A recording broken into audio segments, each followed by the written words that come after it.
Thank you so much, sir, for your enlightening words. Moving forward, it's time to listen to a man who is often called the Green Chomsky of India. दोस्तों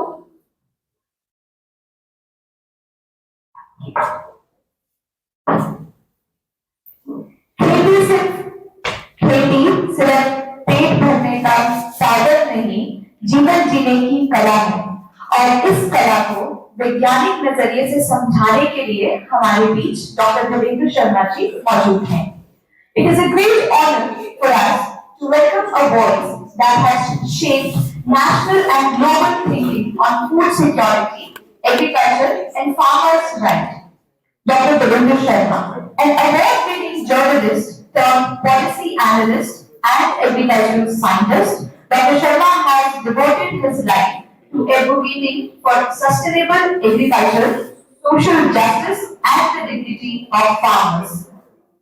His ability to translate the complex global trade policy into meaningful insights for the common citizen has made him one of the most respected thinkers of our time. Recognized internationally, named among the week's 25 most valuable Indians and formally known as Green Chomsky, he has addressed parliaments, universities, and global forums across continents. Always speaking for the voiceless and the vulnerable, a powerful author, inspiring speaker, and tireless changemaker. Dr. Sharma continues to bridge policy with ground reality, creating hope and direction for the future of food and development. Ladies and gentlemen, please join me in giving a warm and respectful welcome to our distinguished keynote speaker, Dr. Devendra Sharma.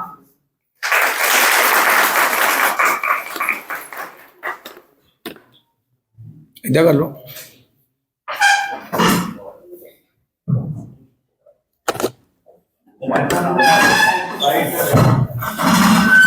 साइडां दे हो जाओ, साइडां दे। Thank you very much, Dr. Gan and his colleagues for extending this warm greeting. बहुत अच्छा लग गया कि आज मैं तो इस सबके इस मंच काफी इधर रखने का एक मौका मिल रहा हैगा और well I think जो मैं स्टूडियो तो देखते हैगा ladies and gentlemen, the faculty, staff and the guests from outside आज का जो टॉपिक चुने हैगा यहाँ पर फोकस हैगा ये मतलब कि ये बहुत ही रेलेवेंट हैगा और बहुत टाइमली हैगा and it's also it is the future that is kind of pathway. सभी मैं कहते हैं कि आज एक civil crisis which is related to the farming systems and also the kind of health and environmental crisis को लेकर के काम हो रहा है। ये इस तरह की वर्कशॉप्स होती है, कॉन्फ्रेंसेस होती हैं, मुझे मार्केट प्लस किस तरह की आज दुनिया में आस्ते आस्ते नैरेटिव बनता जा रहा है, उनकी जनरेट आइडिया है कि भाई क्यों सारे रास्ते यदि आजकल भी प्लास्टिक खेती नहीं जा रही है, यानी इनसे एग्रीकल्चर को ऑफर करते आ रहे हैं, कितनी हानिकारक है। मैं तो थोड़ा सा एक करने के लिए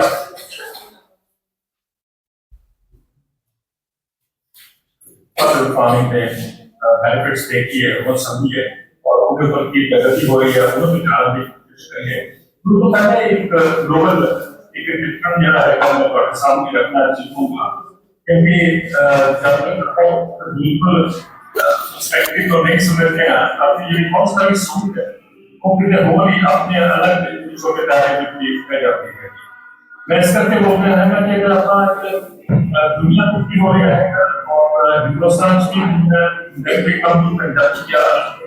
की हो रहा है एंड इवेंचुअली अभी आपने कैसे बैठे हो कि हम कर रहे हैं उन्हें सबके माध्यम से ना कि करते हैं कि कर रहे हैं तो लगे इन्फॉर्म किया जाए means making the global with the local ये बहुत बड़ा चैलेंज हमारे सामने है और इन्हें समझना भी बहुत जरूरी है। बहुत साल पहले की बात है अभी याद है स्वामीनाथन रिसर्च फाउंडेशन जो कि चेन्नई में चली है उन्हें 1993 में कॉन्फ्रेंस में मैं प्रेजेंट की और उस समय whose conference with World Bank ने सस्टेनेबल डेवलपमेंट डिवाइस पर टीम का आईसी और उन्होंने ये किया सीधा कि मैं इसको 20 साल में यानी मैं 1997 में डेवलप कर रहा हूँ अगले 20 साल में स्वतंत्र 2015 तक हिंदुस्तान में लोगों के उनका चुनाव ना सीधा तकरीबन 400 people यानी 400 मिलियन people जो है कि पिंडा शहर में है कि जो पिंडा से एक पॉपुलेशन का हिस्सा मिलेगा 40 करोड़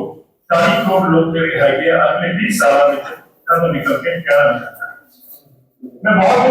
दिन ये शायद सालों सचेत कर रहे हैं कि वार्निंग दे रहे हैं अलर्ट कर रहे हैं कि ये रेट ऑफ माइग्रेशन जो है इतना सीवियर होएगा 20 साल की सूरत की यदि पॉपुलेशन का फिगर पे नहीं जाएगी तो वो मतलब डेवलपी इसकी कंबाइंड पॉपुलेशन के परसेंट यानी उत्तर यदि जनसंख्या की तो दुगनी जनसंख्या तो सब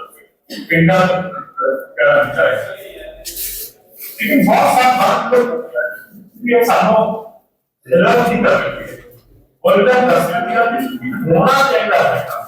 तो एक बार क्या कर सकते हैं इसी करना है अपने 20 साल में पिंडा जो प्रोग्राम करते हैं शेयर करते हैं हालांकि देखिए इसका आगे की पॉलिसी अब सरकार के जारियों के बाद उन्होंने क्या है कि पिंडा प्रोग्राम करके अपन शेयर लेके आ गया इसके बिना इकोनॉमिक या अच्छा है वो बनेगा उन्होंने जरूरी सीधा क्या देख रहे हैं कि आज जो पॉपुलेशन या माइग्रेट करके जो लोग आ रहे हैं शहर में ਅਸੀਂ ਸੋਚਦੇ ਹਾਂ ਕਿ ਉਹ ਇਕਨੋਮਿਕ ਗ੍ਰੋਥ ਦਾ ਹਿੱਸਾ ਹੈ ਇਤਨਾ ਕਿ तो हमारा नजर जो है कि असिका जरा से अपनी इकोनॉमिक्स पढ़ रहे थे एग्रीकल्चर पढ़ रहे थे कि जब तक असि जो नुकसान करते शहर में तब तक इकोनॉमिक और मैं तो बहुत करता है मेरा समीक्षण है कि भाई ये इकोनॉमिक रास्ता नहीं है इस आपको एक आउटलुक सोच का दर्शाया गया है और वो जिला सिस्टम है वो इतना मतलब उनके ऊपर सवाल खड़े होने शुरू होंगे कि इन्वेस्टर तरीका दिखता होगा है कि या पीरियोडिक फार्मिंग रहेगा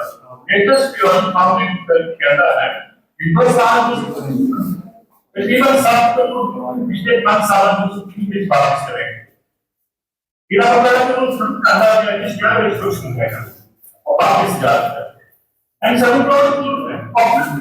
और देखिए आपने देखा स्पेशली फार्मिंग पॉपुलेशन ज्यादा है इवन 14 करोड़ लोग हैं या जमीन है कि रखा है और तकरीबन इतना ही पॉपुलेशन का स्टेट है ना कि पास्टर है ये तो जब हम लोग कहते हैं कि 86% लोग इस समय हिंदुस्तान में इंडिया में है कि वर्क एग्रीकल्चर में इंडिया में सभी है कि वो भी लोग किया गया कि वर्क फोर्स में एग्रीकल्चर है 46% यानी तकरीबन 50% पॉपुलेशन है वो खेती के ऊपर डिपेंड है ये 50% पॉपुलेशन में इतना दर्शाया गया सीगा कि उसी नाइट्रोजन फॉस्फोरस पोटाश देना चाहिए उन्हीं ही ज्यादा खेती पैदावार बढ़ेगी और उन्हीं ही ज्यादा तुम्हारी प्रोडक्शन बढ़ेगी और प्रोडक्शन बढ़ेगी तो तुम्हारी इनकम बढ़ेगी ये एक कहते हैं step by step growth model सीखा इंडिया सालों तो ਅਸੀਂ सब जा रहे हैं हम यहाँ पर की एग्जाम की आई है global longest normal not Hindustan ਦੇ ਵਿੱਚ ਬਹੁਤ ਟਰੈਵਲ ਕਰਦੇ ਸੀਗੇ ਉਹਨਾਂ ਦਾ ਬਹੁਤ ਐਡਵੋਕੇਸੀ ਸੀਗੀ ਔਰ ਉਹਨਾਂ ਦਾ ਜਿਹੜਾ ਸੋਚ ਸੀਗੀ ਉਹ ਇੰਡੀਆ ਨੇ ਅਡਾਪਟ ਕੀਤਾ ਹੈ ਔਰ ਆਪਾਂ ਜਾਣਦੇ ਹਾਂ ਕਿ ਐਮ स्वामीनाथन ਨਾਲ ਮਿਲ ਕੇ ਉਹਨਾਂ ਨੇ ਇੱਕ ਫੂਡ ਸਿਕਿਉਰਿਟੀ ਦਾ ਰੋਡ ਮੈਪ ਬਣਾਇਆ ਹੋਇਆ उस समय मैंने याद है कि मैं एक बार उसमें मैंने एक से बंदा सीखा तो याद है कि मैं एक बार डॉक्टर बाबा के नाम की वीडियो कर रहा था रमन बाबा का मैं ना सवाल मैं कहते एक किताब है यस प्रोफेसर का क्लासिकल बुक जो देखोगे बहुत सारे बड़ी भी होगी that was the first shock मेरा मिलिया दिस रिसर्च बाय और उन्हें दर्शाया कि पेस्टिसाइड चीजें हानिकारक करती है हेल्थ पे नहीं लेकिन बाकी प्लांट और फ्लोरा फौना सब पे किस तरह असर करता रहेगा और वो यदि ਇੱਕ ਵਾਰ ਆਈ ਹੋ ਨਾ ਬੜੀ ਬੜੀ ਉਹਦੀ ਚਰਚਾ ਸੀ ਸਾਰੀ ਦੁਨੀਆ ਵਿੱਚ ਤਾਂ ਮੈਂ ਇੱਕ ਬਹੁਤ ਬਹੁਤ ਸਵਾਲ ਹੋਇਆ ਸਵਾਲ ਇਹ ਉਸ ਕੰਟੈਕਸਟ ਹੈ ये उस टाइम पे मैं कर रहा था और उस टाइम पे जब मैं सवाल पूछा उन्होंने कि सर एक रचनात्मक की किताब आई नहीं है how do you react to that book मौलाना साहब ने तो मैंने जवाब दिया तो आप तक याद है उन्होंने कहा सीधा कि these are the people who are basically like an evil force. These are the people who don't want to address the issue of hunger. ये हंगर भी झेलना चाहते हैं और वही उन्होंने कहना सीखा क्या उनके ऊपर सवाल हुए and that person उन्होंने क्या सीखा कि she is an evil force. आज सारी दुनिया उन्होंने ही रास्ते पे चल रही है सबको पता है कि पेस्टिसाइड्स और chemical fertilisers and so on का कितना नुकसान हो चुका है सारे समाज अगर आज भी ऐसी अपने आसपास देखिए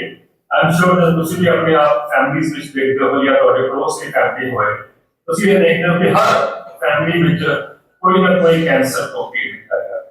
और ये सिचुएशन गंभीर होती जा रही है और ਅਸੀਂ ਕਹਿੰਦੇ ਹਾਂ ਕਿ ਅਸੀਂ ਹਸਪੀਟਲ खोलते हैं hospital is not the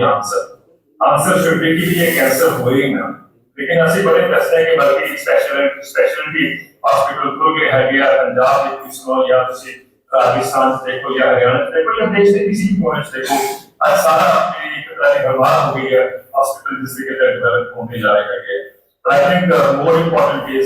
that evil force government ने किया सीगा I think पूरी ਜਿਹੜੀ वार्निंग ਸੀਗੀ ਉਹ ਸਾਨੂੰ ਹੁਣ ਸ਼ਾयद समझ आ रही है कि इतना नुकसान पेस्टिसाइड्स का हो सकता है जब सारी खेती पहले होती सीगी तब नीचे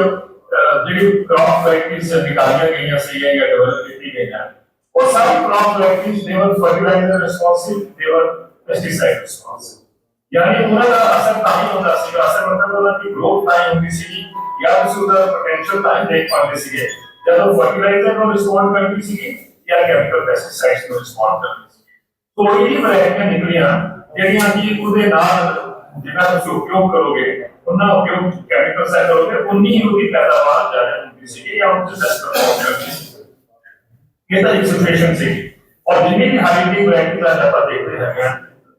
ਉਹ ਉਸੇ ਕੈਟਾਗਰੀ ਵਿੱਚ ਆਉਂਦੀ ਹੈਗੀ ਹੈ but nevertheless I think before we move to the second question important ਹੈ ਜੋ ਕਿ ਹੁਣ ਆਪਣੇ ਡਾਕਟਰ ਜੈਨ ਵੀ ਕਹਿ ਰਹੇ ਸੀਗੇ ਕਿ ਭਾਈ हाल में एक जो तुसी चर्चा देख रहे हो रोजाना टेलीविजन पे या अखबार में कि एक डील साइन हुई है एग्रीकल्चर की बिटवीन अमेरिका एंड इंडिया और उस डील की किस तरह या उन्हें क्या प्रावधान होंगे या किस तरह मार देगी और क्वांटिटीज होंगे वो हम अखीर दे सेक्शन में गल करांगे but before that let's look into कि where the world is moving और वो किया जाएगा बहुत सारा तो हिंदुस्तान से भी और दुनिया में एक प्रयास चल रहा सीधा कि भाई business as usual is not the way forward यानी नाइट्रोजन फास्फोरस पोटाश की खेती उसके ਨਾਲ उपयोग करके इनपुट्स का उसी सोचो कि खेती होती रहेगी that is not the way forward और कहते हैं कि बिजनेस एज यूजुअल भी ਤੁਸੀਂ फर्टिलाइजर भी पाई जाओ पेस्टिसाइड भी पाई जाओ या आजकल बहुत से बड़े वेरिएंट्स आ गए हैं वो यूज करते जाओ और फिर ਤੁਸੀਂ सोचो कि उन्नत खेती और सस्टेनेबल फार्मिंग हो जाएगी that is not the way forward. मैंने यहाँ देखो कोई 4 दशक पहले एक बहुत बड़ी इंटरनेशनल स्टडी हुई थी और that comprised hundreds of scientists internationally और उन्होंने सबने मिलकर एक रिपोर्ट तैयार की थी पता नहीं तुझे देखी है कि नहीं it is called IAASTD मैंने नहीं पता यूनिवर्सिटियां में कितना पढ़ाया जाता है IAASTD इंटरनेशनल एग्रीमेंट सीगा ਇਹਦੇ ਵਿੱਚ ਅਸੀਂ ਸਸਟੇਨੇਬਲ ਟੈਕਨੋਲੋਜੀ ਦਾ ਪ੍ਰਦਰਸ਼ਨ ਦੇ ਰਸਤੇ ਰਹੇ ਹਾਂ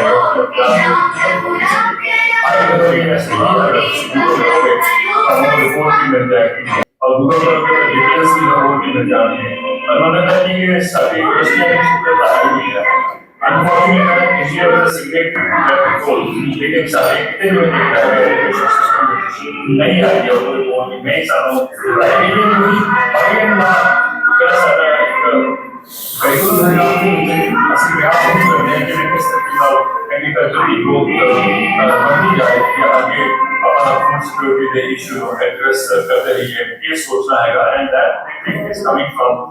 इंटेंसिव एग्रीकल्चर यानी जितना ਅਸੀਂ ज्यादा जो पंजाबी की कहावत है ना जब के बाद रज के बाद which I think fundamentally was a wrong message to society में भेज दिया गया कि मेरा मानना है कि डर के बाद किसी करो का रज के नहीं खा सकते, इसलिए इसकी कभी इनकम नहीं बढ़ती है कि जब किसी ज़्यादा भी इंटेंसिव फार्मिंग देखिए अपनाने लोग ये इंटरनेशनल और नेशनल जो एक बहुत बड़ा एक देखिए रिसर्च के बेस पे एक सारे सामने एक मैसेज बहुत क्लियर है कि इंटेंसिव फार्मिंग में ना किसान की इनकम नहीं बढ़ी है क्योंकि इनपुट्स की कॉस्ट ज़्यादा बढ़ जाती है और आउटपुट का जरा प्राइस है वो करने रहता रहेगा। So that's again a different issue. सबसे ज़्यादा इशू है कि सस्टेनेबल एंड एनवायरनमेंट में किस तरह से डिस्ट्रॉय होता रहेगा और ह्यूमन हेल्थ का किस तरह सामूहिक कॉस्ट देनी पड़ी है। प्रॉब्लम ये है कि बाई एंड लार्ज ऐसी जितने भी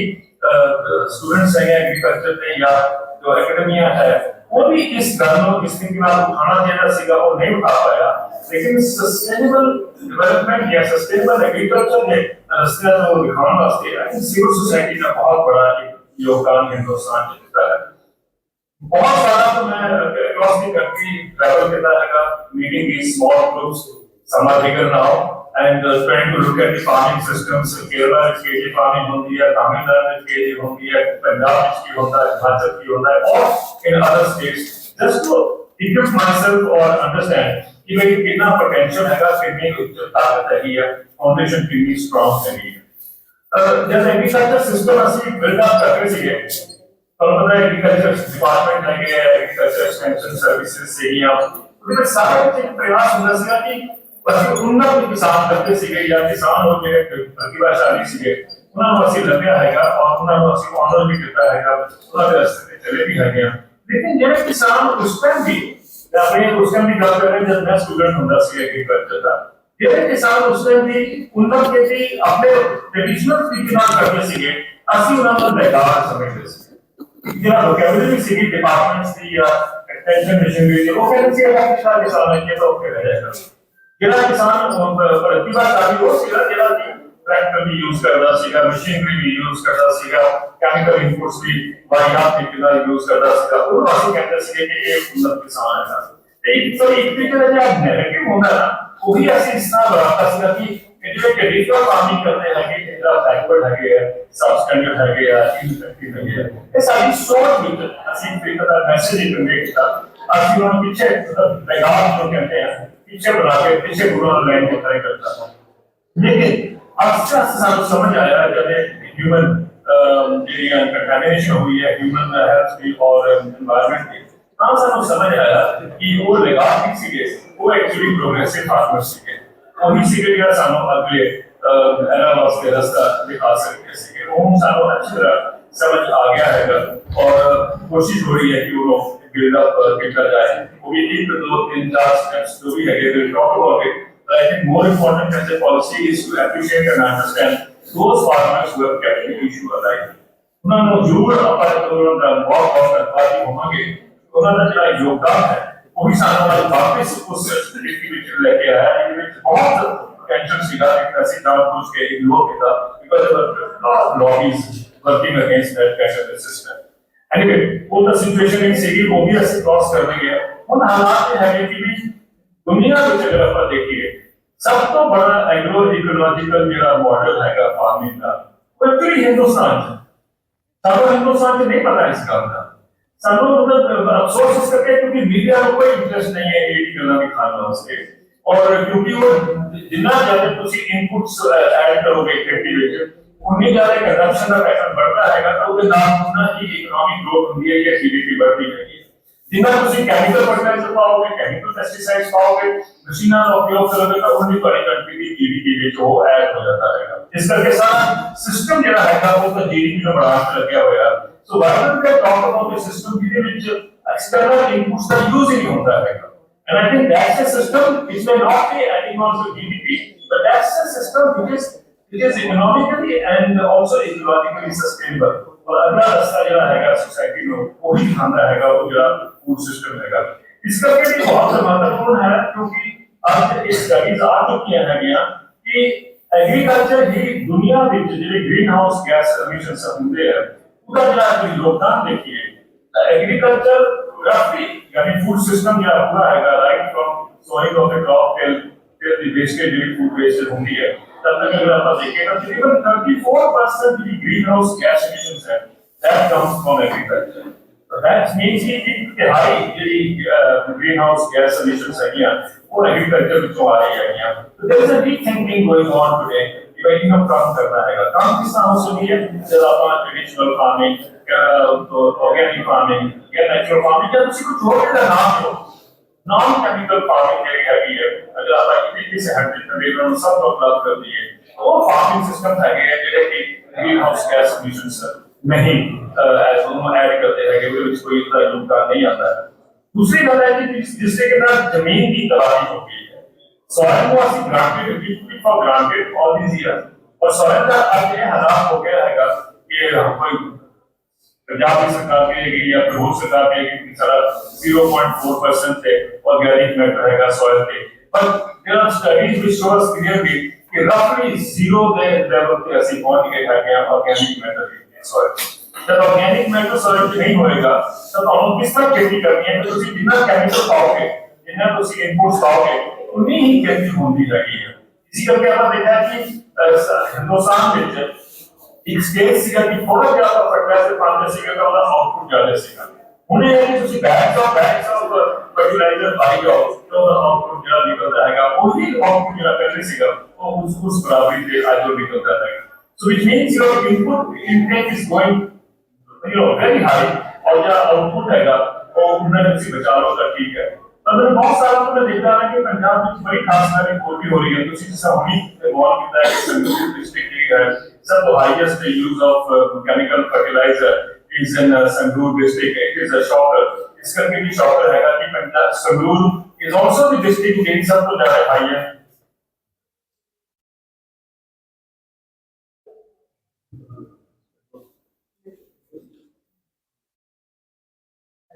भयंकर है मुझे मतलब सुसाइड का रेट नहीं बढ़ा. It's something that we should start thinking कि क्या बोलो 85 के लिए ये सुसाइड आउटपुट क्या है सुसाइड फॉर्म में आए. I think that's something which we also must study कि मोटिवेशन ठीक है और ये एक टास्क करके सबसे बड़ी गल है. दूसरा एस्पेक्ट है कि सॉइल जीरो लेवल पे आ जाती है तो अपन देख रहे हैं कि डेजर्टिफिकेशन भी ग्रोथ की नाम होती है. Desertification is expanding. Let me tell you, globally desertification बढ़ता जा रहा है और रेगिस्तान आगे चल रहे हैं, आगे बढ़ रहे हैं, आगे मार्च कर रहे हैं और स्पेशली द इकोनॉमिक पॉलिसीज ऐसी आ रही है जैसा कि कहते हैं अरावली की हाइट पे है कि अरावली जिले बाहर है कि हमारी हाइट नो 100 मीटर पर करने का बिंदी भी है कि और हमारा मानना है कि यूनिवर्सिटी माइंड कर सकिए या सुधार कर सकिए. दैट बात मेरी एकदम रेगिस्तान की जो बात है कि टुवर्ड्स पंजाब एंड हरियाणा और प्रदेश के एरिया या नॉर्थ के एरिया में वो जाएगी वो बढ़ जाएगी सॉरी मतलब वो बढ़ जाएगी तो वी विल सी कि फूड सिक्योरिटी के लिए लोग आसिया को प्राउड फील कर रहे हैं कि Punjab is the food bowl of the country. वो भी मैं कहता हूं पर बहुत सारे स्वाद प्रयोग करके आउटपुट भी काट होएगा एंड रेगिस्तान expansion is not something that we should be proud of. तो उन्होंने किस तरह रोके जाए आई थिंक मैं समझता हूं कि राजनीति का इशू क्योंकि ये सारा कुछ लिंक्ड है. अब ये सोचते हैं कि सारा काम सिर्फ यही है कि ਅਸੀਂ ऑर्गेनिक प्रोड्यूस रही नहीं वही कदर नहीं है. I think we have to look at landscape policies की लैंडस्केप किस तरह ऑर्गेनिक बने ताकि अपन वो सारा जो लाइफस्टाइल है सारा वो भी उस ऑर्गेनिक की तरफ बढ़े.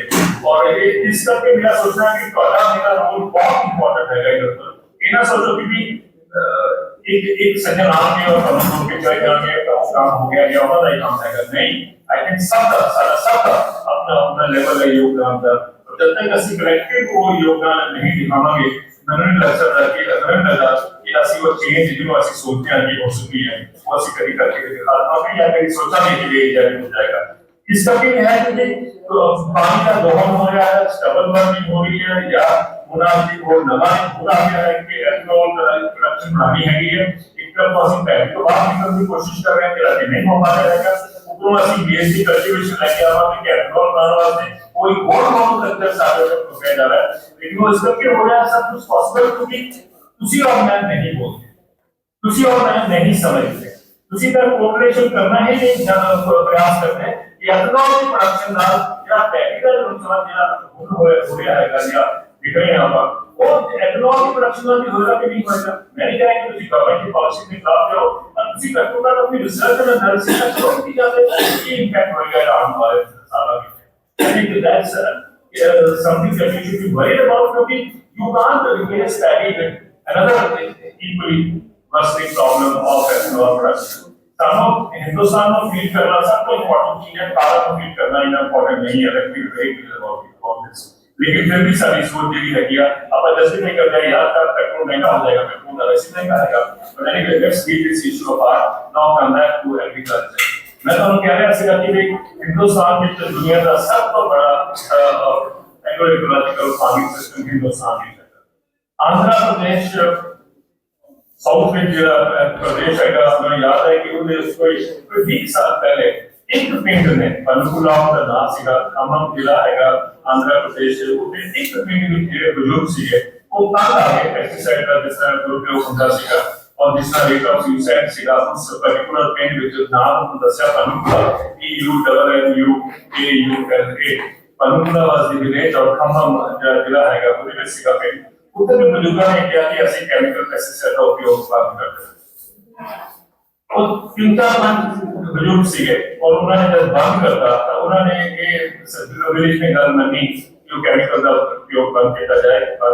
लोगों ने पहले बहुत डराया तो खेती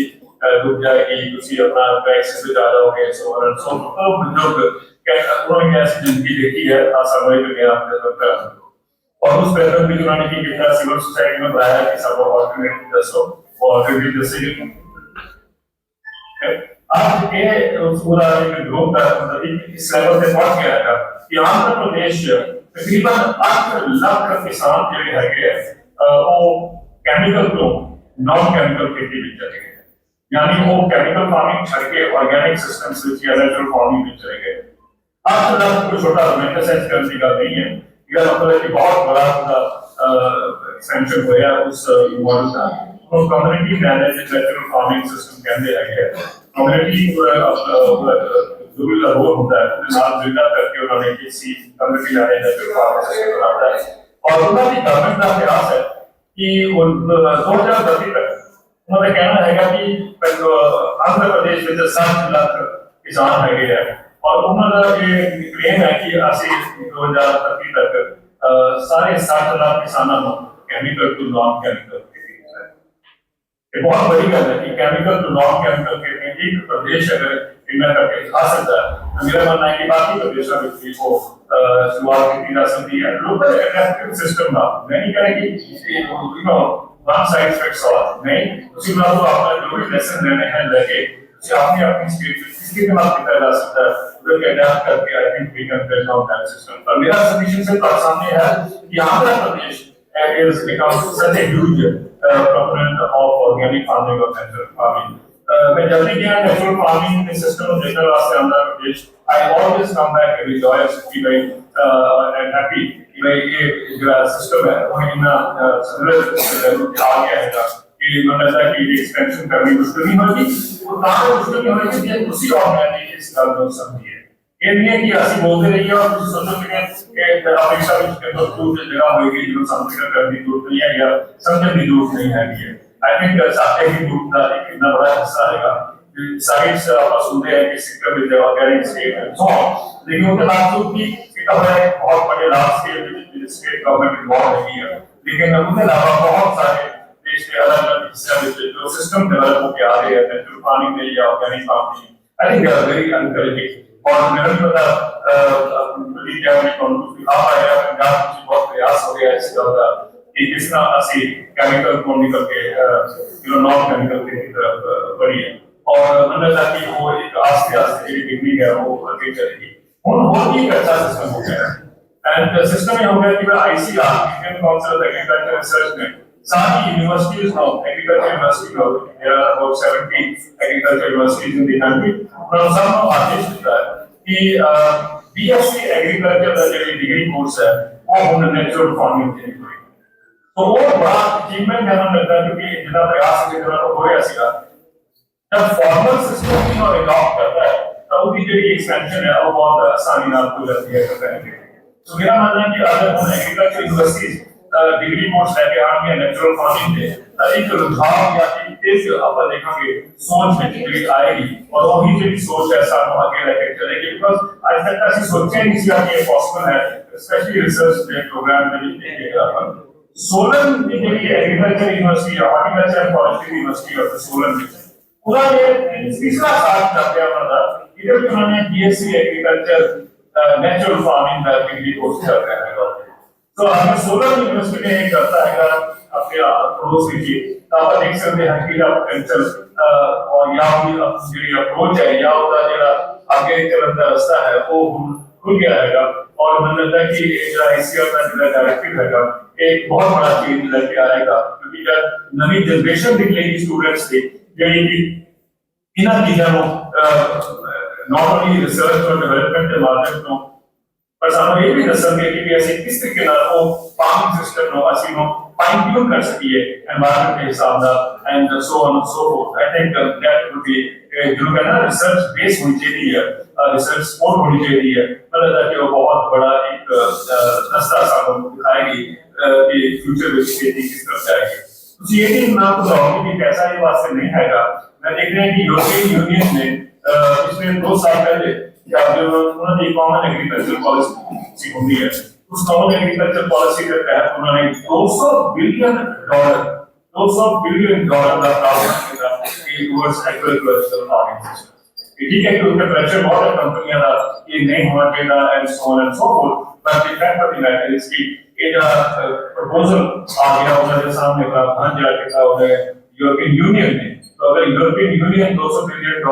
पंपिंग कर सकता है एग्रीकल्चर फार्मिंग सिस्टम में तो मतलब है कि हिंदुस्तान को एक बहुत बड़ा अपॉर्चुनिटी हो भी है ये और एक प्रेसिडेंस है कि जो ये पॉलिसी लेकर कुछ जाना हो कि भाई यूरोपियन यूनियन में किस तरह हो गया था और जल्दी समझ आ जाता है कि तो अपनी अप्रोच है कि जाओ तो उन्होंने लग जाए कि दुनिया भर के हिस्से में चेक हो जाएगा और उनका बहुत सारे ऐसे एरियाज में चाहिए एरिया है ग्लोबली जिन्हें बच्चा पर देख रहे हैं कि ऑर्गेनिक फार्मिंग और नेचुरल फार्मिंग का बहुत स्ट्रॉन्ग फाउंडेशन उन्हें भी लाके हिसाब हो रही है that's again another positive trend that we are देख रहे हैं दुनिया में तकरीबन हर साल अपन देखते हैं कि $850 बिलियन की एग्रीकल्चर सब्सिडी दी जाती है $850 बिलियन कोई छोटा अमाउंट नहीं है और सब्सिडी दी जाती है सारी दुनिया से किया हुआ लेकिन उनके जो अफसोस है मात्र 1% तो उन्हें जो $850 बिलियन जो वो ऑर्गेनिक पास से जाता है I think this is because अपना नहीं सोचते समझता है कि अपनी पॉलिसी लेवल कोई चेंज नहीं आ सकती है मैं जैसे अब वे ऑफ एजुकेशन का शुरुआत हुई है लेकिन मुझे लगता है कि पॉलिसी चेंज जो है कि एक्स्ट्रा बजट के प्रावधान होते रह गया ठीक है सारे हिंदुस्तान में कई सालों तक आप देख रहे हैं कि पारंपरिक खेती पर जो किया जा रहा है और इसके के नाल बजट एलोकेशन होनी चाहिए एक्सपेंशन होनी चाहिए या फिर सोचते कि 1 लाख किसान ਅਸੀਂ सरकार ने क्या सीगा कि आइडेंटिफाई करा के उन्होंने बिल्ड अप करेंगे इतना के कोई स्मॉल नंबर पर लेकिन ऐसा होना चाहिए कि भाई सब 10,000 से आगे आकर एक अजरा मॉडल है अब हम किस तरह और अलग-अलग स्पेस विद मोर प्रॉफिट कर सकते हैं दैट्स द बिगनिंग और एक रास्ता शुरू हो जाएगा तो गवर्नमेंट को भी कॉन्फिडेंस आ जाएगा कि ये सिस्टम हो सकता है but all depend again on मेरा कहना है कि ਤੁਸੀਂ ਇਹ ਨਾ सोचो कि सरकार का काम है का कोई काम नहीं है आई थिंक जब तक आप सब अपना अपना पहले क्या रहेगा लोग काम नहीं देख सकते कि कैसे कर सकते हैं क्या मैंने लगता है कि बिल्ड अप होएगा और years एक मेरी गल हो रही है कि भाई आप समझते हैं कि आप फैक्ट्री होएगा हम फैक्ट्री होएगा ये फैक्ट्री होएगा लेकिन जब ओबामा साहब अमेरिका में राष्ट्रपति थे उन्होंने एक कैंसर एडवाइजरी बोर्ड सीगा उस कैंसर एडवाइजरी बोर्ड ने उन्होंने रिपोर्ट जी है वेरी शॉकिंग उन्हें क्या से कि आने वाले सालों में हर 2 ਵਿੱਚੋਂ 1 ਅਮਰੀਕਨ ਨੂੰ ਕੈਂਸਰ ਹੋਏਗਾ ਹਰ 3 ਮਹਿਲਾਵਾਂ ਵਿੱਚੋਂ ਅਮਰੀਕਾ ਦੀਆਂ ਉਹਨਾਂ ਦੀ 1 ਮਹਿਲਾ ਨੂੰ cancer why not that is a big warning कि भाई इतने लोग कैंसर ਨਾਲ ਪੀੜਿਤ ਹੋ ਸਕਦੇ ਆ ਜਾਂ ਉਹਨਾਂ ਤੇ ਕੈਂਸਰ ਹੋਏਗਾ और अगर ये सिचुएशन बिल्ड अप हो रही थी क्यों हो रही थी बिकॉज़ फूड सिस्टम कंटामिनेटेड थी food system over the years इतने कंटामिनेट हो चुके हैं कि आज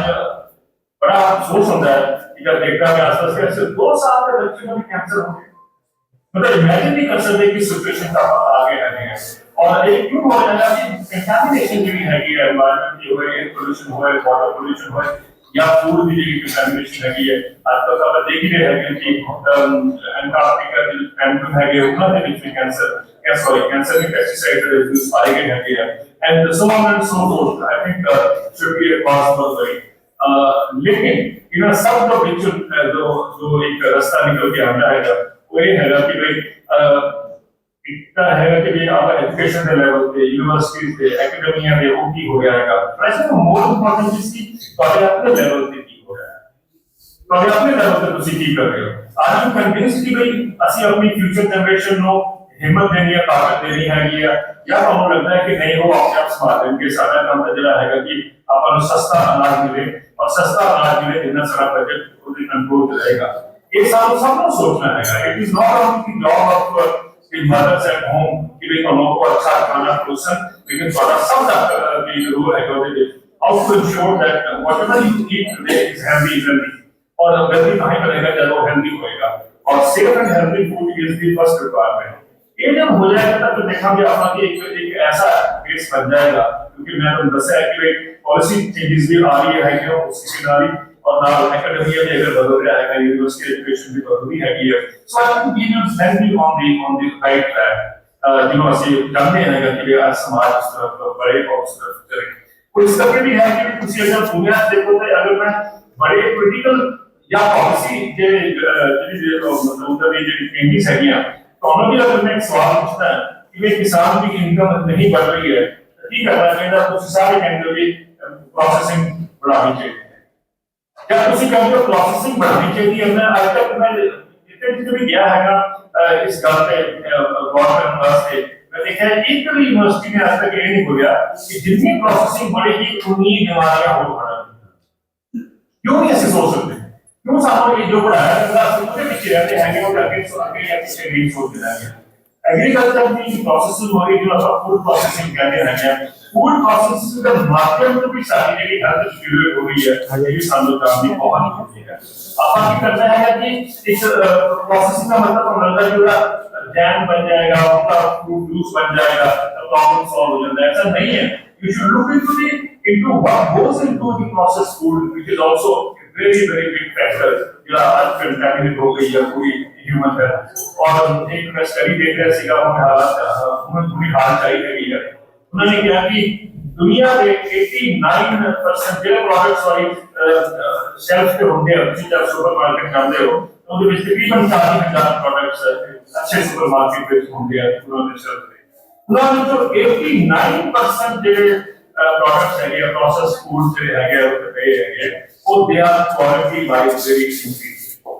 also they are also contaminated वो भी अपन नेक्स्ट में ऊपर लिखा होता है क्वालिटी स्टैंडर्ड्स अपन देखते हैं क्या सब लोग नहीं समझ आता है बहुत कुछ क्या होता है and as a educated citizen सारा रोल है कि ऐसे देख सकते कि सालों कितना हानिकारक प्रोड्यूस आ रहा है एक टर्म आजकल बनी हुई है अल्ट्रा प्रोसेस्ड फूड जो है जब भी ऐसे कहना है कि प्रोसेसिंग में बढ़ावा दो किसान की इनकम बढ़ाने वास्ते सच्चाई ये है कि ऐसा हमें ये नहीं पता कि अल्ट्रा प्रोसेस्ड फूड क्या होते हैं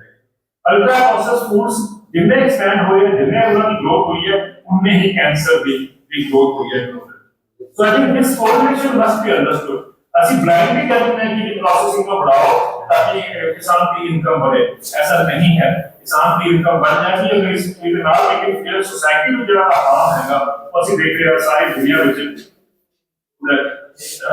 असर जो है वो नजर आ रहा हैगा ਉਹਦੇ ਜਿਹੜੇ नुकसान ਜਿਹੜੇ हानिकारक नुकसान है वो आप सामने आज नजर आ रहे हैं so let us be very careful जब ਅਸੀਂ देखें ना किसान की इनकम को बढ़ाना है तो प्रोसेसिंग को बढ़ाओ know that is not the way forward मेरा अपना मानना है कि इंस्टेड ऑफ प्रोसेसिंग को बढ़ाया जाए क्यों नहीं सारे यूनिवर्सिटियां चली गई और एजुकेशनल इंस्टीट्यूट से क्यों नहीं सिखाया जाता कि ਤੁਸੀਂ ਆਪਣੇ ਘਰ ਤੇ ਖਾਣਾ बनाओ क्यों नहीं इस बात में एनकरेज किया जाता कि आपने घर पे खाना बनाना सिखाओ ये नहीं है कि ਤੁਸੀਂ क्रिकेट मैच देख रहे हो T20 और ਤੁਸੀਂ कहते हो मैं हूं डिस्टर्ब नहीं होना बाहर फूड आएगा और यही करके आप देखते हैं बढ़िया कंपनियां खड़ी हो गई हैं दोनों फटाफट कर लेके दे दुनिया को 10 मिनट से 15 मिनट से ये इस अट्रैक्शन पर बचो मेरा सजेशन है कि ਤੁਸੀਂ सब प्रयास करो कि ਤੁਸੀਂ कहते हफ्ते ਚ ज्यादातर खाना ਜਿਹੜਾ ਹੈਗਾ ਆਪਣੇ ਘਰ ਬਣਾਓਗੇ और मैंने कहा था कि कंपनी से ऑर्गेनिक की प्रोड्यूस बेचने वास्ते वो जब मेरे को आए दिल्ली में मैं रहता से उसमें उन्होंने क्या कि ਅਸੀਂ ਕਿਹੜੇ ਇਲਾਕੇ ਵਿੱਚ ਜਾਕੇ ਮਾਰਕੀਟ ਕਰ ਸਕਦੇ ਹਾਂ ਤਾਂ ਉਹਨਾਂ ਨੂੰ ਲੱਗਿਆ ਕਿ ਜਿਹੜੇ ਅਮੀਰ ਲੋਕ ਹੈਗੇ ਜਿਹੜੇ ਅਫੋਰਡ ਕਰ ਸਕਦੇ ਹੈਗੇ ਆਰਗੈਨਿਕ ਫੂਡ ਨੂੰ ਉਸ ਇਲਾਕੇ ਵਿੱਚ ਜਾਇਆ ਜਾਏ ਜਿਸ ਤਰ੍ਹਾਂ ਜ਼ਿਕਰ ਹੋ ਗਿਆ ਇਹ ਜਿਹੜੇ ਇਲਾਕੇ ਹੈਗੇ ਦਿੱਲੀ और वही भी गल है कि ਜਿਹੜੇ ਬਹੁਤ ਇਲਾਕਿਆਂ ਤੋਂ ਗਏ ਹੈਗੇ ਆਪਣੀ ਮਾਰਕੀਟ ਦੇ ਲੋਕ ਦੁਕਾਨਾਂ ਖੋਲ੍ਹੀਆਂ ਹੈਗੀਆਂ ਉਹਦੇ ਵਿੱਚ ਵਿਕਰੀ ਨਹੀਂ ਹੁੰਦੀ ਸੀ ਕਿਉਂ ਕਿਉਂਕਿ ਅਮੀਰ ਲੋਕ ਤਾਂ ਘਰ ਖਾਣਾ ਨਹੀਂ ਖਾਂਦੇ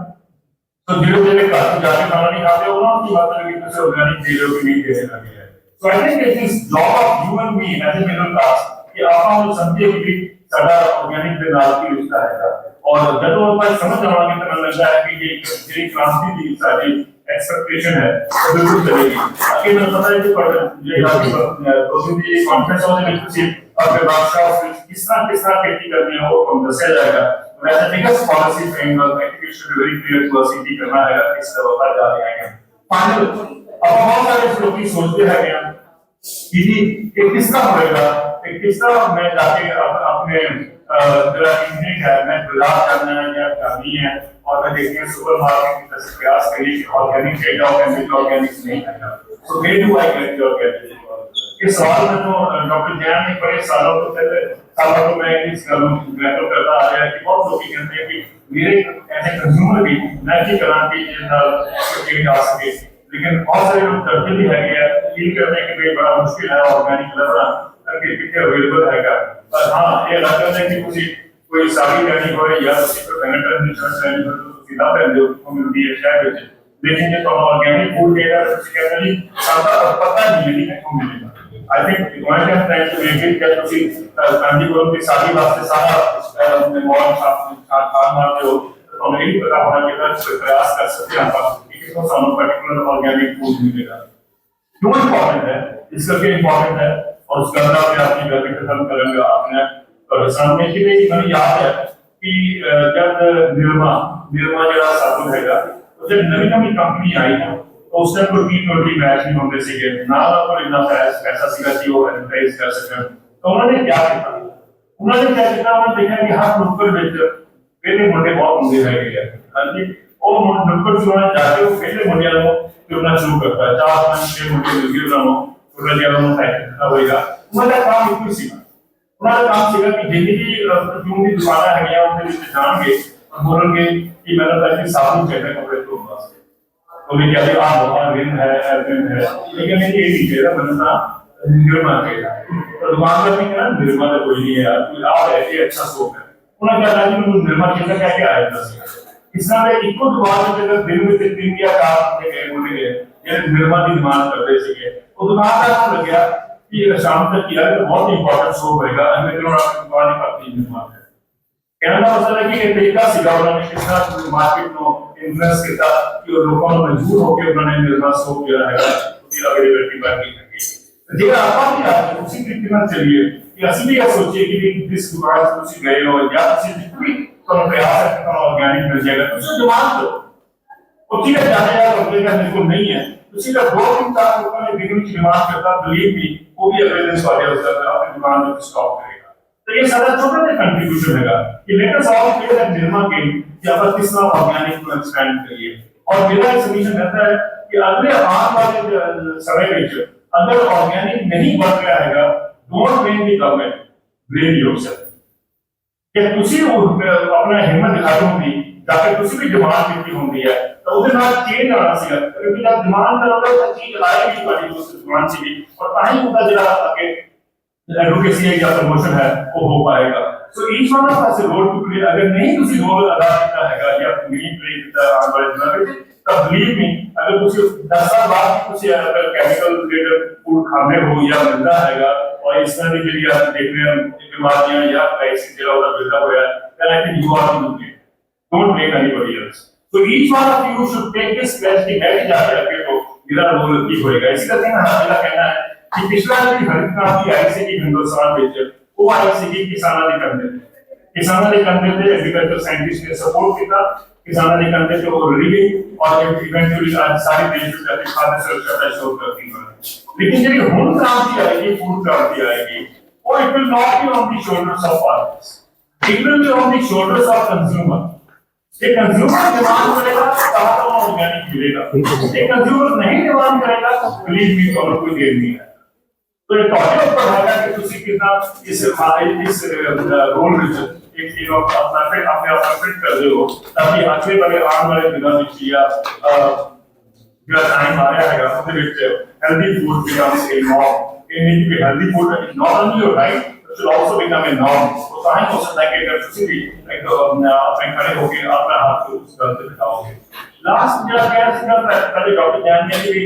ਦੋ ਦਿਨਾਂ ਵਿੱਚ ਅਮਰੀਕਾ ਦੇ ਨਾਲ ਜਿਹੜਾ ਐਗਰੀਕਲਚਰ ਵੀਕ ਹੈ ਉਹ ਦਾ ਬੜਾ ਇੰਪੈਕਟ ਰਹੇਗਾ। ਹਾਲੇ ਵੀ ਕਲੀਅਰ ਨਹੀਂ ਹੋ ਪਾਇਆ। ਅਮਰੀਕਾ ਇਹ ਕਹਿ ਰਿਹਾ ਕਿ ਜੋ ਵੀ ਪ੍ਰੋਡਿਊਸ ਹੈ ਉਹ ਅਮਰੀਕਾ ਤੋਂ ਆਏਗੀ ਸਾਡੇ ਦੇਸ਼ ਵਿੱਚ ਉਹ ਜ਼ੀਰੋ ਡਿਊਟੀ ਤੇ ਆਏਗਾ। और उन्होंने दसिया कि एग्रीकल्चर एनर्जी डिफेंस ये सारे जो आगे वो जीरो ड्यूटी पे होंगे और 80 पे एक्सपोर्ट कराएंगे वो 18% ड्यूटी लगाएगा अमेरिका जो लगाएगा जरा बात की करते लेकिन जरा अंदर आएगा I think we have to be very clear कि हिंदुस्तान ਦੇ ਵਿੱਚ ਇੱਕ ਬਹੁਤ ਸਾਲ ਪਹਿਲੇ ਕਿਹਾ ਗਿਆ ਸੀਗਾ ਕਿ what India needs is a production by the masses not production for the masses ਸਾਨੂੰ ਸਿਸਟਮ ਐਸਾ ਕੰਮ ਕਰਨਾ ਹੈ ਕਿ ਪ੍ਰੋਵਾਈਡ ਕਰਦਾ कि सारे देश में भी आप फूड प्रोड्यूस करिए ना कि बाहर आयात करके रोटी that is not the way forward ये सारे बाजार खुल जाता रहेगा और बाहर अमेरिका को चीपर फूड आए और सब लोगों को फीड करे I think that's a very destructive policy क्योंकि आप जानते हैं कि सारे देश में सरकार ने कह रहा है कि 50% पॉपुलेशन अगर खेती से जुड़ी है और जब फूड बाहर आएगा या बहुत सारी कमोडिटीज बाहर आएंगी तो उसका एक इम्पैक्ट रहेगा खेती के ऊपर और वो कितना घातक होएगा और समय दसेगा तो मेरा हर बार ये कहना रहेगा कि importing food is importing unemployment जब आप फूड बाहर उगाओगे तो अनएम्प्लॉयमेंट के बाहर उगाना है क्योंकि सारे खेती से किसान है कि खेती को बाहर हो जाएंगे और ये एक चित्रण देके मैं इस बात को पूरा करा क्योंकि बहुत सारे लोग कहते हैं कि भाई अमेरिकन कीपर है कीपर है साथ लेट मी एक्सप्लेन मैं तुम्हें एक उदाहरण देना चाहूंगा कि कॉटन क्रॉप मेजर क्रॉप है कि हिंदुस्तान की पंजाब से बड़ी क्रॉप है ही है पंजाब हरियाणा और राजस्थान की लेकिन कॉटन क्रॉप का थोड़ा ज्यादा ब्यौरा देखिए अमेरिका में सिर्फ 8,000 कपास के किसान अमेरिका में सिर्फ 8,000 किसान खेती करते हैं कपास हिंदुस्तान में 98 लाख किसान खेती करते हैं कपास एक तरफ 8,000 दूसरी तरफ 98 लाख कितना रकबा है अमेरिका का कपास के अंदर एवरेज वो है 600 हेक्टेयर 600 हेक्टेयर की एक खेत है एवरेज अमेरिका में हिंदुस्तान में सबसे किया जाता है 1 2 3 एकड़ के किसान है 1 2 3 एकड़ के किसान और उस तरफ 600 हेक्टेयर के किसान और उसे इतना बड़ा रकबा होगा प्रगतिशील पॉलिसीज है सोफिस्टिकेटेड फार्मिंग सिस्टम्स है यील्ड बड़ी हाई है उसके बावजूद भी हम हैरानी होगी कि 8,000 किसानों को लाइबिलिटी वास्ते $1 लाख की हर साल सब्सिडी मिलती है अमेरिका के कपास के किसानों हर साल $1 लाख की सब्सिडी मिलती है हिंदुस्तान में जो कपास के किसान है 1 2 3 एकड़ वाले उन्होंने सिर्फ $27 की सब्सिडी एक तरफ $1 लाख की सब्सिडी मिलती है एक तरफ $27 जब तुम ड्यूटीज अपनी इंपोर्ट ड्यूटी को जीरो पे ले आओगे जिस तरह सितंबर को 2000 ਦੇ ਵਿੱਚ ਕੀਤਾ ਗਿਆ ਸੀਗਾ दिसंबर तक ਕੀਤਾ ਗਿਆ ਸੀਗਾ पिछले साल ਉਹਦੇ ਵਿੱਚ ਚੀਪਰ ਇੰਪੋर्ट स्टार्ट करता है जब चीपर इंपोर्ट आएगा बाहर तो ऑब्वियसली जो सारे छोटे किसान है फिर तो बाहर मिलेंगे मझले किसान और छोटे किसान सो इमेजिन करो उस इंपोर्ट का एकदम इतनी मार करती है कि हम भी देखिए आप बहुत नुकसान हुआ और हिंदुस्तान से आप जानते हैं कि 70% की सुसाइड हो रही है आत्महत्या हो रही है 1995 को लेकर तकरीबन 4 लाख आत्महत्या हो चुकी है सारे देश में और 70% जो है वो कपास से मार चुकी है तो I think we should be very clear कि सब ऑर्गेनिक लेवल पे नहीं आप सारी जो इकोनॉमिक ढांचा है एग्रीकल्चर के आसपास दुनिया है तो समझना है और जब तक किसी को नहीं समझोगे you will not be able to understand कि सानो वो सस्टेनेबल एंड इकोनॉमिकली वायबल वो पॉलिसीज का किस तरह क्या करना है किस तरह हम बिल्ड अप करना है या ये करना है So I think these are very fundamental issues और आपको इधर अगर आप सब गौर करते रहेंगे समझते रहेंगे then you will be able to build up a new class of empowered citizens और एम्पावर्ड सिटीजन जैसा आदमी हो जाता है, हमें मिलता है कि वो अपनी कैपेसिटी कैपेबिलिटी बहुत बढ़ जाती है, अपने समाज में कितना ठीक ठाक रखने की गल है या किस तरीके से आप हेल्दी वेल्दी और इकोनॉमिकली वायबल और एनवायरनमेंट का सेफ एनवायरनमेंट क्रिएट करिए ताकि एक ऐसा माहौल बने करने की लाइफस्टाइल जो चेंज है वो सारे काम मिलेगा। पर एक और चीज ना बात है जब आप निकलिए इस कॉन्फ्रेंस के बाद आप निकला गया आप सोच के चलिए कि मेरा भी योगदान होना चाहिए to build up a healthy and safe food system तैयार करना। जब तुम डिमांड करोगे बिलीव मी ताकि किसान रास्ता बदलेगा। जब तक तुम डिमांड किसान में कोई इंटरेस्ट नहीं है तो हम हेल्दी फूड देगा उस परसेंटेज होंगे पर जनरल भाई अंदाज में फार्मिंग सिस्टम भी करता रहेगा। Therefore, you all have a role to play. We all have a collective role to play. और जब तक असली नहीं बदलाव करेंगे, मुझे नहीं लगता कि इस ट्रेडिशनल सिस्टम ना, इस ऑर्गेनिक सिस्टम ना, आप बिल्डअप करना चाहें या सोचें कि रास्ता तो अगले बार आने वाला रास्ता ही होएगा, वो बिल्डअप हो पाएगा क्योंकि आप और तो ये ना सोचो कि दुनिया में जो डिसीजन होते हैं इकोनॉमिक को इतना स्ट्राइक हो जाते हैं कि समझ बूझ देना हो जाते हैं नहीं, वो तो बहुत बड़ी लॉबीज काम करनी है, बहुत सारा उनके पैसा इन्वॉल्व होता रहेगा, उन्होंने इंटरेस्ट इन्वॉल्व है गया, उन्होंने एक और चीज का आप चैलेंज कर सकते हैं, वो सारी अपनी डिटर्मिनेशन अपनी बिल। तो अगर वो आगे बिल आएगी कि आपको ऑर्गेनिक रहना है, ऑर्गेनिक खाना है, ट्रेडिशनल में बिल्ड अप करना है, then I think the road is very clear, the roadmap is also laid out for us. So, ladies and gentlemen, मैंने बड़ा अच्छा लगा कि मुझे ये मौका मिला, मैं प्रयास करता है कि जितना करो मैं ग्लोबल को लेके ग्लोबल तक मैं अपना एक जो है ना पर्सपेक्टिव का सामने रख सका and hopefully we will love to hear और कि जब मैं कहना था कि मैं एक रिक्वेस्ट में कोई होगी कि कोई भी हम लगता है कि हर चीज की चेंज आ रही है कि डू की पास posted we would like to see कि आप किस तरह आप वही पे कहना है कि to hold the hands to see कि that movement for healthy and safe food grows further and further. बहुत बहुत धन्यवाद, बहुत बहुत प्रोग्रेस मैं शुक्रगुजार रहेगा कि तुसी आज इतनी शांति का you gave me time to present this bigger picture before you and I hope in the days to come you and me will be able to cast a new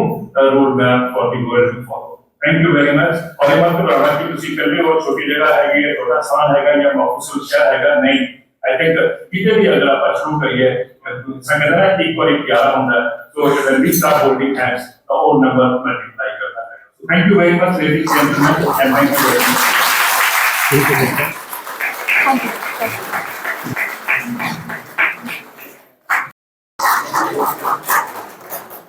यही सब बोलता हूँ।